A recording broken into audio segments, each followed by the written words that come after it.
Hello friends, मैं हूं आप लोगों का दोस्त और होस्ट शुभम गुप्ता। दोस्तों आशा करता हूं आप सब अच्छे होंगे, सुखी होंगे, खुश होंगे।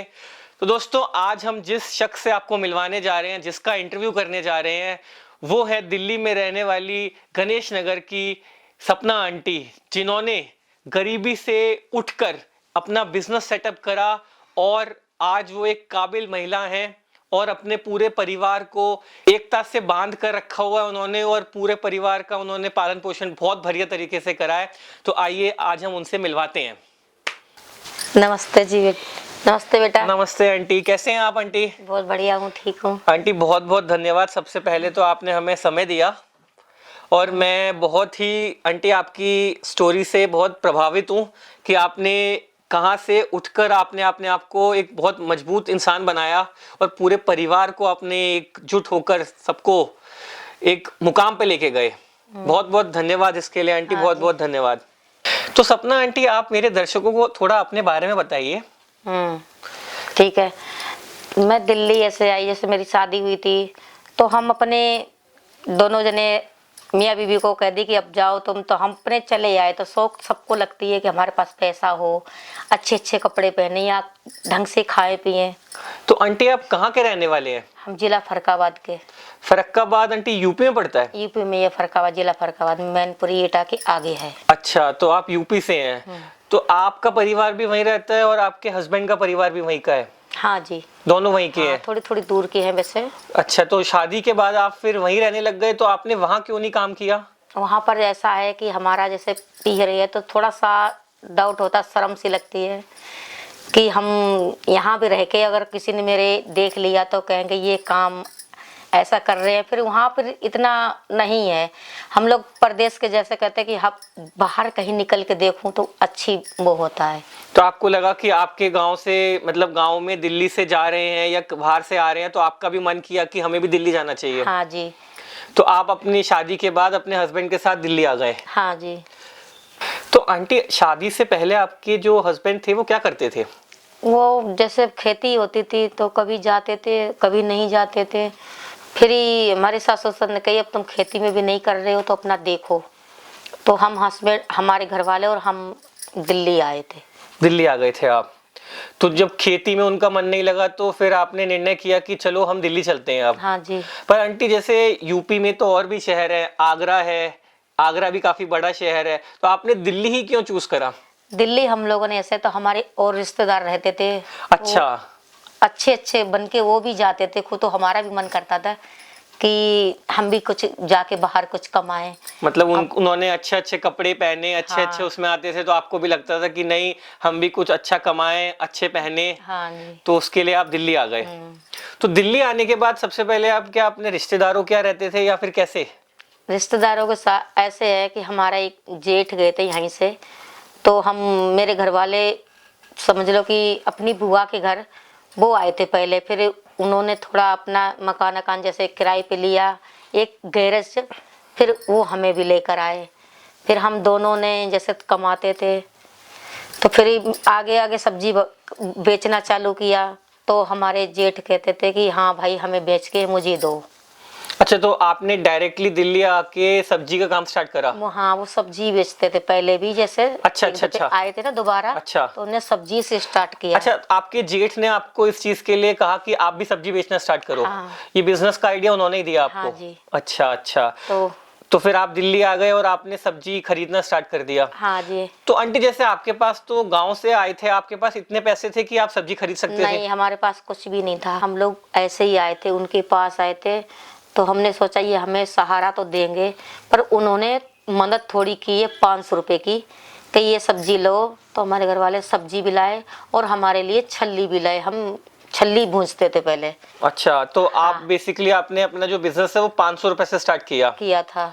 और उसमें आप भुट्टा जिसको कहते हैं, हाँ, छल्ली हाँ, भुट्टा, हाँ।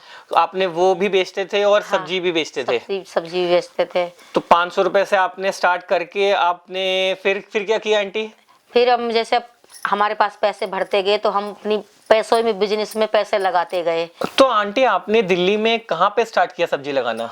हमने जो गुलाईबाग की मंडी है गुलाबी बाग। सबसे वहीं पर लगाना चालू किया था। अच्छा। और अभी हमारा वहाँ पे है अपने जैसे बिजनेस, जैसे ठिया बेच के हो जाता है। हम चाहे तो अभी भी लगा सकते हैं, पर अभी नहीं। पर हम अभी तो प्रताप नगर लगा रहे हैं। प्रताप नगर, हाँ। दिल्ली में प्रताप नगर है, वहाँ पे लगा रहे हैं। अच्छा, तो आंटी सब्जी से आपका गुजारा हो जाता है? गुजारा हो तो जाता है, लेकिन बेटा वही है ना कि अब थोड़ा ऐसे हाथ हो गए तो हमारा हाथ अब सही है, तो हम अब बिजनेस पे अपना ऐसे बढ़ गए हैं कि भगवान की दुआ से हमारे पास कोई कमी नहीं है। तो आंटी जैसे आपने बताया कि आप सब्जी का बिजनेस करते थे, सब्जी के अकेले बिजनेस से तो काम नहीं होता था घर का, या आपके घर का गुजारा उससे चल जाता था? नहीं, ऐसा है कि थोड़ा हमारे जैसे हमने रक्शे लिए थे तो हमारे रक्शे भी चोरी हो गए थे। आपने रिक्शे भी लिए थे आंटी? हाँ, वो वैसे वाले रिक्शे थे ना, ठेली जो सब्जी लगाते थे, वो चोरी हो गए। फिर भगवान ने कृपा है कि हमने अपनी रेडी ली है, उससे सब्जी बेचना चालू किया। फिर हमने थोड़ा कर करके अब हमने अपने बेटी रिक्शा भी लिया। Battery e rickshaw? हाँ। अच्छा, तो आपके पास एक ई रिक्शा भी है? नहीं, हमारे पास 3 रिक्शे थे। तो आंटी आपने सब्जी से कमा के, सब्जी के बिजनेस से 3 ई रिक्शा खरीद लिए? हम दोनों जने मेहनत करते थे। फिर हमारे बड़ा वाला बेटा हुआ, फिर थोड़ी सी परेशानी आई है, तो हम लोग मेहनत करते थे। लेकिन मेहनत की फल ऐसा है कि भाई थोड़ा जब से बड़ा बेटा हुआ नसीब मेरा और खुल गया। अब हम तीनों, 2 बेटे हैं, 1 बेटी है, उसकी भी शादी कर दी हमने। अच्छा। और 1 बेटे की भी शादी कर दी। तो आपके इतने बड़े बड़े बच्चे हैं आंटी कि आपने उनकी शादी भी कर दी? हाँ जी। अच्छा। अब 1 बेटा अभी है शादी करने लायक हो। तो आंटी ये सारा काम आपने सब्जी के बिजनेस से किया है? हाँ जी। आंटी आपको सब्जी के बिजनेस में कितने साल हो गए वैसे? हमें कम से कम 30 साल हो गए सब्जी के बिजनेस में। अच्छा, 30 सालों से आप जब यूपी से दिल्ली आए थे, आपने तब से स्टार्ट कर दिया था? हाँ जी। अच्छा, मतलब आपने 30 सालों का ये सब्जी का बिजनेस चलाते चलाते आज आपने 3 ई रिक्शा खरीद लिए। हाँ, हाँ जी। और अपने 2 बच्चों की शादी भी कर दी। हाँ जी। क्या बात है आंटी, क्या बात। आंटी आपके बच्चे पढ़े लिखे हैं? हाँ, पढ़े लिखे तो हैं, लेकिन वो ये एक 10वीं है। अच्छा। और एक बेटी 9वीं क्लास में है। अच्छा, क्या बात है आंटी, मतलब। और छोटा वाला भी अभी 10वीं में, समझ लो कि दोनों बच्चे। अच्छा, तो सारे बच्चे आपके बिजनेस में ही जुड़े हुए हैं, सब्जी का ही काम करते हैं? नहीं, बड़ा वाला तो ये रिक्शा अपने जैसे चलाते हैं। अच्छा। और छोटा वाला भी लगाए फिर उसमें, किसमें? मोमोस में काम करता है वो। अच्छा, मोमोज का काम है उनका? हाँ। अच्छा, क्या बात है, दिल्ली में मोमोज का काम चलता है। हाँ। उनका कहाँ पे लगाते हैं वो मोमोज? ये गुलाईबाग का डीडी वो जो प्लॉट है ना, डीडी मार्केट। हाँ, उसी में लगाते हैं। अच्छा। हाँ। और वो कितने सालों से काम कर रहे हैं? उससे हो गए कम से कम 10 साल हो गए।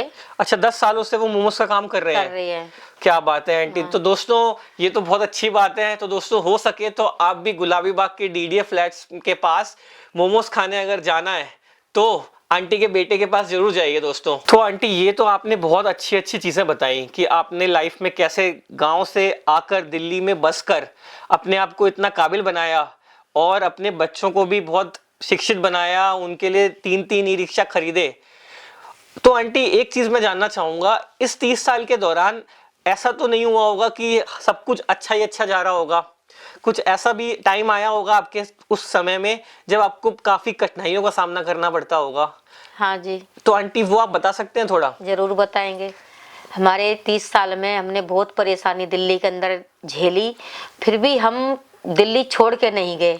हमने कही हम जब अपने गांव से निकल के आए हैं तो कुछ बन के ही दिखाएंगे। बिल्कुल। तो हमारे पास जैसे अब हम सब्जी भी बेचते थे जी। तो बहुत परेशानी आई बेटा, हमसे पैसे नहीं रहते थे, कभी सब्जी आटे के लिए नहीं रहते थे, तो कभी सब्जी के लिए नहीं रहते थे। तो बहुत महंगी, देखो जैसे महंगी होती जाती थी ना, तो हमारे पास थोड़ा कम पड़ रहे थे, पैसे की कमी हो रही थी। तो हमारे जब रक्शे चोरी हुए थे तो हमसे लोग, जिसके रक्शे थे उसने कभी कहा हमें 12,000 दो, कोई कह रहा हमें 20,000 दो। तो हम बहुत उलझन में फंसे हुए थे। तो हमने हाथ जोड़े, भाई हम सबका देंगे कर्जा, लेकिन हमें थोड़ी मोहलत दो। तो आपने आंटी जो रिक्शे खरीदा था सबसे पहले वो किराए का था? किराए का था। और अभी जो आपके पास है वो अपने हैं? वो अपने हैं। अच्छा, ठीक है आंटी। फिर क्या हुआ आंटी? फिर हमारे पास ऐसी परेशानी, हमने अपने जेठ से कभी ये बोला था, हमारे पास कुछ भी नहीं बचा था, जैसे रक्शे भी हमारा चोरी हो गया, अब हम किस पे लगाएं। एक दिन जमीन पे लगाए थे तो वो कमेटी वाले फेंक फाक के चले गए। अच्छा। सब्जी हमारी, तो घर आके इतना वो हुआ कि अब हम कैसे गुजारा करेंगे। फिर एक दफे मन उखड़ा कि भाई बहुत परेशानी। फिर हम लोगों ने हिम्मत जुटाई, छल्ली भूंजी, छल्ली भूंज के अपना थोड़ा पैसा एक थोड़ा इकट्ठा किया। फिर हम अपने जेठ के पास थोड़ा जैसे परेशानी हमसे आई तो मेरे जेठ थे अपने, यकीन भैया मुझे 10 रुपए दे दो, मैं अपने बच्चों को कुछ बना के खिलाऊं। उनकी थोड़ी पैदावारी अच्छी थी, क्यों वो पहले के रहते थे। हमारे जेठ ने भी नहीं दिए 10 रुपए, तो हम बहुत एक दिन रोए कि हे भगवान ऐसी मुसीबत किसी पे ना आए। फिर भी भगवान, जब हम लोग कमाने लगे, आज के दिन हमारा बहुत अच्छा। तो आंटी ऐसा भी दिन आया उस समय कि आपके पास 10 रुपए भी नहीं 10 रुपए नहीं थे और आपको अपने बच्चों का खाने पीने का काम संभालना पड़ता था। तो आंटी आपके पास जब 10 रुपए नहीं थे तो फिर आप उस मुसीबत से उभर के कैसे आए? तो हम ऐसा है कि हमको एक हमारा पड़ोसी रहता था, उसने बोला कि भैया आप सब ऐसी परेशानी है तो हम आपका काम लगवा देते हैं। तो हमारे घर वाले ने बेचारे ने पल्लेदारी भी की है। अच्छा। जयपुर गोल्डिंग में। अच्छा। तो कम से कम एक महीना पल्लेदारी की है, उससे पैसा ला ला के हम लोगों ने फिर ही जोड़ा। फिर हम लोगों ने सब्जी स्टार्ट थोड़ी थोड़ी करी, जैसे सस्ती हो गई तो हम थोड़ा थोड़ा सामान जैसे नींबू है, हरी धनिया है, मिर्ची है, ये सब बेच बेच के और सब्जी थोड़ी सी ऐसे आगे बढ़े। तो बीच में आपका काम जो है थोड़ा रुक गया था? कैसे हमारे पास रक्शे भी चोरी हो गए थे, रिक्शे भी चोरी हो गए और हमारा जो जिसका रक्शा था, जो जोड़ रखा था, वो रक्शे वाला ले गया, कह रहा कि भाई हमें तो पैसा चाहिए। तो ऐसे हमारे पास थोड़ी सी परेशानी आ गई थी। फिर उस परेशानी से उभरने के लिए आपने अपना फिर दोबारा काम करा, कुछ और काम करा। पल्लेदारी का काम करके फिर पैसे जोड़े, फिर हमने और फिर दोबारा आपने शुरू किया सब्जी का काम चालू किया। फिर तो उसके बाद फिर आंटी? फिर उसके बाद तो भगवान की दुआ से हमारे पास फिर हमारा छोटा बड़ा बेटा हो गया, उसको भी हम थोड़ा सा लगा देते थे, जैसे भुट्टा है उसके कहते बेटा ऐसे भूज जैसे। तो हम माँ बेटा 3 जने मिलके अपना आगे बढ़े, बिजनेस बढ़ाया, और हमारा भगवान की दुआ से आगे बिजनेस बढ़ता ही चला गया। तो आंटी जैसे आपका छोटा बेटा है, उसने मोमोज का काम शुरू किया है, तो आपने उसको किसी चीज के लिए प्रेरित किया था या उसने अपने आप ही शुरू कर दिया? ऐसा है कि जैसे वो सोच रहा था कि चलो हम पढ़ाई नहीं करेंगे, तो पहले किसी के पास जाता था काम करने। फिर उसने सोचा कि हम जब सब काम अपना सीख गए तो हम थोड़ा बहुत अपना लगाऊं। तो उसने थोड़ा थोड़ा माल करके अपना बेचना चालू किया। तो आज हमारे बेटे का भी अच्छा काम बेच रहा है। तो उसको पैसे सपोर्ट आपने किया पैसों से? हाँ जी।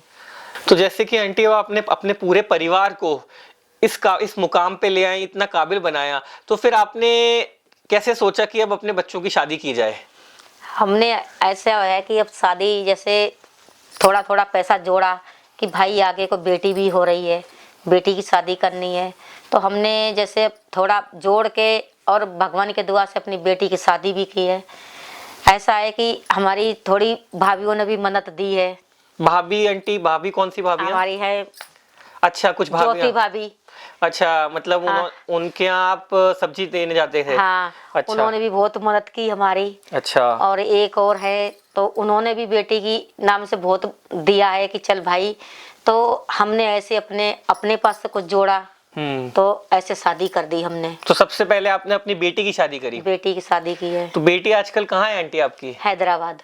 अच्छा, आपने अपनी शादी दिल्ली से सीधा हैदराबाद? क्या बात है आंटी, बहुत बढ़िया ये तो आंटी। तो आंटी जो आपकी बेटी है उनके हस्बैंड क्या करते हैं? वो कांच की जो शीशा की वो है ना कटिंग, उसमें काम करते हैं। अच्छा, कांच की जो कटिंग होती है। हाँ। उसमें काम करते हैं, बहुत बढ़िया आंटी। तो फिर आंटी उसके बाद जब अपने बेटी की शादी कर दी तो फिर हमने अपने बेटे की शादी की। फिर आपने अपने बेटे की शादी करी? हाँ जी। तो फिर बेटे की शादी करी, बेटे की शादी दिल्ली में ही करी? हाँ, दिल्ली में करी बेटे की शादी। क्या बात है आंटी। तो अब आपके आखिरी बेटा बचा है या उसकी भी शादी हो गई? नहीं, अभी एक छोटा बचा है। अच्छा। उसकी अब सोच रहे कि 1-2 साल बाद करूंगी। अच्छा। हाँ। बहुत बढ़िया, ये तो आंटी बहुत अच्छा है। तो आंटी अब आप इतना सेटल हो गए हो, तो जब आप अब गांव जाते हो तो आपके गांव वालों का आपके प्रति कैसा व्यवहार रहता है? अब तो बेटा जैसा पहले हालात देख के हमारे कोई पूछता नहीं था कि हम जल्दी से गांव आए, क्योंकि ये आएंगे तो कुछ मांगे ना। और अब वक्त ऐसा आ गया कि वो रास्ता देखते हैं कि कब आओगे, कि हमारे पास अब इस लायक हैं कि जब आएंगी तो कुछ हमें लेकर आएंगी, देंगी। तो ये अच्छा है कि हम अब जाते हैं तो बहुत अच्छी तरह से सब पूछते हैं, बैठालते, इज्जत करते हैं, सम्मान मिलता है बेसिकली। सम्मान मिलता है मुझे। जो सम्मान पहले कहीं छूट गया था, हाँ। अब आपको वो सम्मान मिलने लगा है वहाँ पे हाँ, गांव में। अब तो बहुत रास्ता बढ़िया। देखते हैं कि कब, अब पूछते हैं कि फोन करके कब आओगे, बहुत कब बढ़िया। आओगे। तो अब हम कहते हैं कि भाई हम जब आएंगे तो आएंगे, लेकिन तुम्हें नहीं भूलेंगे, तुम मुझे भूल गए, हम तुम्हें नहीं भूलेंगे। सही बात है, बिल्कुल सही बात है आंटी। तो आंटी अब मेरा एक आखिरी सवाल है आपसे।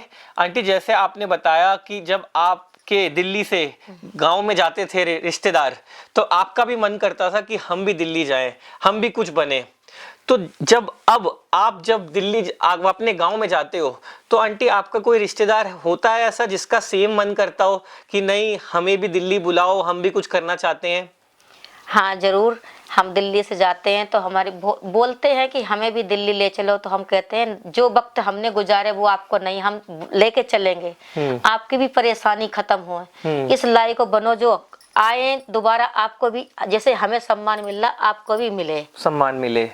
तो आंटी कोई संदेश देना चाहेंगी आप उन लोगों को जो गांव से शहर तो आ जाते हैं बट बेचारों के पास ना पैसा होता है ना कोई रिश्तेदार होता है, तो उनके लिए आप क्या संदेश देना चाहेंगी? हम यही कहेंगे आप आओ और जो मदद होगी वो हम तैयार हैं भाई करने के लिए। अच्छा। और आगे मदद करते रहेंगे कि हम चाहते हैं कि जो मेरे पे बीती है वो और किसी पे ना बीते। एक सहारा देना बहुत जरूरी होता है। तो सबसे पहले तो बहुत बहुत धन्यवाद आंटी आपको कि आपने अपनी इमोशनल स्टोरी हमें सुनाई, हमारे लिए समय निकाला। और आंटी सलाम है आपकी स्टोरी को। और आप लोग भी उनकी मदद कीजिए जिनका कोई सहारा नहीं होता, जो गांव से आते हैं, जिनको पैसों की ज़रूरत हो, जिनको घर की ज़रूरत हो, उनकी सहायता ज़रूर करें दोस्तों। तो आंटी इसी के साथ मैं धन्यवाद कहता हूँ आपको, बहुत बहुत थैंक यू आंटी। तो मोहित सर, आपने तो आंटी की स्टोरी सुनी होगी। हाँ जी। तो क्या विचार है आपके? मेरा विचार ये है कि जैसे कुछ लोग कुछ बनना चाहते हैं, जैसे सपोज करो गांव में इतनी फैसिलिटी नहीं है, वहाँ पे आज भी प्रॉब्लम्स होती हैं बहुत सारी, चाहे बिजली की हो। अब तो खैर ठीक है, वक्त बदल चुका है, लेकिन जो भी शहर आके जो बड़े बड़े सपने देखते हैं कि हम दिल्ली जाके कमाएं, उनको कोई अगर सपोर्ट नहीं करता तो मेरे हिसाब से सबको सपोर्ट करना चाहिए। सबको सपोर्ट करना चाहिए। हाँ, दिल्ली वालों को भी पूरा सपोर्ट देना चाहिए। बाहर से कोई आता है रिस्पेक्ट पूरी करें। कोई गरीब भी है, चाहे रिक्शा भी चला रहा है, उसको बदतमीजी से ना बोलें, मतलब हर किसी का आदर करें, क्योंकि वो भी अपने सपने लेके आया है, वो भी एक ऐसी उम्मीद लेके आया है दिल्ली में, और हम नहीं चाहते कि ऐसा सीन देखे वो भी मतलब परेशानियां आए। तो इस मामले में यही लगा मुझे। तो मोहित जी की बातों से भी यही हमने निष्कर्ष निकाला कि भाई दिल्ली क्या, कोई भी बड़े शहरों में, कोई भी छोटे शहरों से लोग आते हैं तो हमें उनकी सहायता जरूर करनी चाहिए, हमें उनका ध्यान जरूर रखना चाहिए। किसी भी प्रकार की मदद हम उनके लिए कर सकते हैं तो जरूर करनी चाहिए दोस्तों। तो इसी बात के साथ दोस्तों मैं शुभम गुप्ता आपसे अलविदा लेता हूं। फिर मिलेंगे किसी नए बंदे के साथ, किसी नए टॉपिक पर। बने रहिए हमारे साथ। थैंक यू दोस्तों, बाय बाय। Bye bye.